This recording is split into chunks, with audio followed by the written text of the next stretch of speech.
Hey everybody, welcome back. My name is Abby. I'm with Fitness is Medicine. And today I'm going to give you a workout, again, that you can do in your home. Remember to start with a good warm up before you come into this workout. So if you haven't done that, go ahead and press pause and come back. Um, so I'm going to start off, we'll need a tube or a band today, some dumbbells, a fit ball, and if you don't have a fit ball, you can do it without. And I'm going to use a medicine ball, but you can also use like a dumbbell or a gallon jug of water, something like that, and a small ball of some sort. I'm just going to use a tennis ball. So go ahead and grab those and come back ready to work. Okay, so we're going to start with rows today. I've got my tube in my door here, and if you don't have that, you can wrap your band around a stable surface such as a railing, or you can close a band in a door. I like to use this protective thing for my band though so that I don't get any little nicks in it to preserve it. Okay, so we're going to start feet about shoulder width apart in just not really a squat but an athletic stance with my hips back, my knees bent just a little to protect my back and keep my abs nice and tight. So the good thing about using a band, as I've said before, is you can step closer to make it easier and step further away to make it more difficult. So shoulders down, pulled back, good posture. We're going to squeeze those shoulder blades, pull that band toward your armpits, driving your elbows towards the back of the room. So good posture, breathing throughout, keeping your head in a good alignment over the rest of your spine.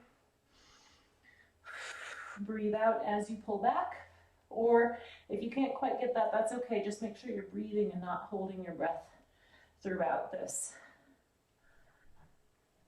2 more, and 10. All right, good. Next, we're going to do a ball squat with a bicep curl. So if you don't have a ball, that's okay. You can do a squat hold on your wall, or you can even just do squats, just plain old squats. And I'm going to add a bicep curl here. So importantly, sometimes it's good to line up with the ball to make sure you're in good alignment. I usually tell people to have their feet a little bit further forward than they would think, so that when you sit down, you're in good alignment. You really want to think about sitting your hips back as you do that squat, just like you're going to sit down into a chair. So then you can pick up your weights. Sometimes it's a good idea to have them on a chair, a little bit higher surface, so it's not so awkward to pick them up. Okay, so we're going to squat down. As you come up, curl those arms. So we want to go through this a little bit slowly to really make those muscles work all the way up and down, so that we're not letting gravity take over when we go down with your arms. You want to have those muscles control that weight down and up. If you're having any knee pain with this, you can do a smaller range of motion. You can also do this with like a sit to stand, if that helps you stay in good form instead of doing this ball squat. But I find that using the ball for squats does help with proper alignment. We're going to do 2 more, and 10. Good. So I'll set these weights down right here. Remember, when you're picking your weights up and setting them down can be the most injury-prone time. So be really careful not to just bend over and set them down. So use your legs, keep your core contracted. Okay, next we're going to lower down to the ground here on your hands and knees, and we're going to do a bird dog. So I'm going to use these in a little bit. So on your hands and knees directly below your hips, hands directly below your shoulders, and we're going to reach out with one arm and the opposite leg, thinking of holding it for a good, 3 to 5 seconds. The point is to get a good hold so that we're not just going through the motion like this. So really focusing on keeping a flat back, reaching my fingers and my heels towards the opposite corners of the room. If this causes shoulder pain for any reason, you don't have to reach your arm forward. What you can do instead is put your leg back and even just pick up that, that opposite hand. Because then you will still engage your posterior chain here, but you won't be causing that shoulder pain if that is something that is plaguing you here. If this is really difficult for you, if you feel like you're really wobbly, then just try first your leg, one at a time. And then if you want to, you can try one arm at a time. So you can alternate that way if it's just too much to do the full bird dog. My nose is running. Being in my face down position, that happens sometimes with push-ups and all these face down positions. All right, we're gonna do one more on each side.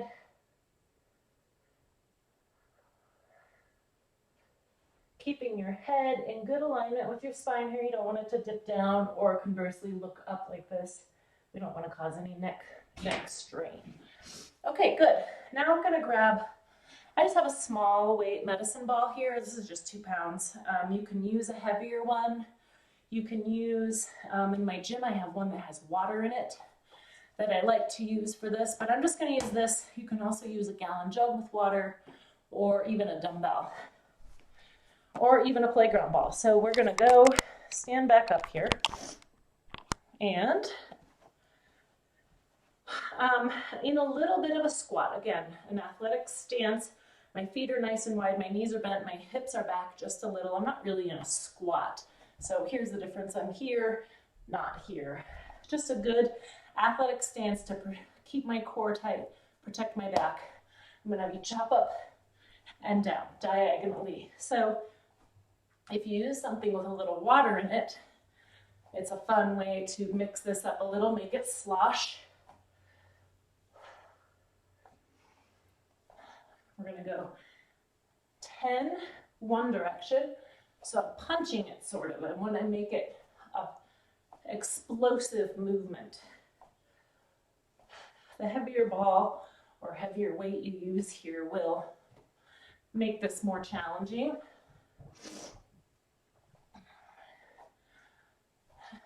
10, good. Now we're gonna switch and go the other way. So I'm gonna punch up to this way, going the opposite direction. 4, 5, 6, 7, 8, 9, and 10. Good. Okay, now I'm gonna have you grab that smaller ball. I'm gonna use a tennis ball, but you can use anything. You can use a little playground ball or a racquetball or something like that. I'm gonna have you stand on one foot. So I'm gonna do a little balance here. When you stand on that one foot, make sure that you don't sag into that hip. So this is a good hip stabilizer in addition to balance. So standing on one foot, and I want you to just kind of play catch with yourself. So if you're finding that it feels pretty easy, you know, you can throw it a little bit further, watch it with your hands, or sorry, watch it with your eyes so that you're changing your gaze, and this is more of a challenge. So that proprioception has to be challenged as well here, making this a little bit more challenging. Okay, so I'm gonna switch feet. If standing on one foot is way too difficult, remember, I want you to stand next to something where you can grab on. If playing catch here is just too much, just work on standing on one foot. The other thing you can do is do this in a tandem stance or even a little bit of a staggered stance to challenge your balance as well. So I'm gonna lift up my one foot, stand on one, Remember to keep nice and strong here in these hip stabilizers. If you feel yourself sagging, it's probably good to stop, reset, or maybe even work in a tandem stance to work on those stabilizers before we move into the single leg stance. So you can work on this for about 30 seconds per leg. If you find you need a little more time, then do a minute per leg, that's okay. Challenge yourself. So if this is, like I said, if it's too much, do a tandem stance. If that's too much, do a staggered stance. And if adding the ball makes it all too much, just work on holding that tandem stance or that single leg stance until you're ready to add a little bit more of a challenge. Okay, we're going to end with a plank on the floor. Refresh my screen here to make sure that I'm in the... Okay, now I've brought these discs out to show you how you can make this a little more challenging. If you don't have discs, you can use pillows, you can use a Bosu, so we'll start on the floor just so I can show you. We're going to do an elbow plank. So you want to start with your elbows directly below your shoulders and then just push up onto your toes. So you want to think about having a flat back, not letting your hips sag or conversely go up in the air, which is pretty common when people are doing the plank. I'm going to use my balance discs here just to show you how you can make it a little more challenging or make it a little bit different. So I'm just putting my elbows on my balance discs. If you just have one, you can put them on one. If you have a Bosu, you can use a Bosu for this. You can either do the flat side or the round side. So if it's feeling like too much, remember you can go down to your knees like I'm doing right now. The other way you can do it is put one knee down and hold it. It gives you a little bit of a rest, but keeps you in that same position. Up and down. You can even just kind of go up and down from your knees to that full plank. So when you're doing your plank, one more thing to keep in mind is not to let your head sag, to watch yourself, or look up. Like I always say, you want to keep that neck in proper alignment and keep breathing. Okay, so whichever way you decide is a good challenge for you, like I said, you can go up and down from your knees if that feels like a good way to challenge without being too much. You can just do it on the floor. You can do it on an elevated surface, like on a bench. That's another good way to ease into the plank. But give it a try and see how it goes. Okay, now do these through one or two more times. If you don't have time to do them all at once, you can do, maybe a set in the morning, a set later on in the day. Just kind of make it work for you, but keep challenging yourself. All right, thank you everybody, and I'll see you next time.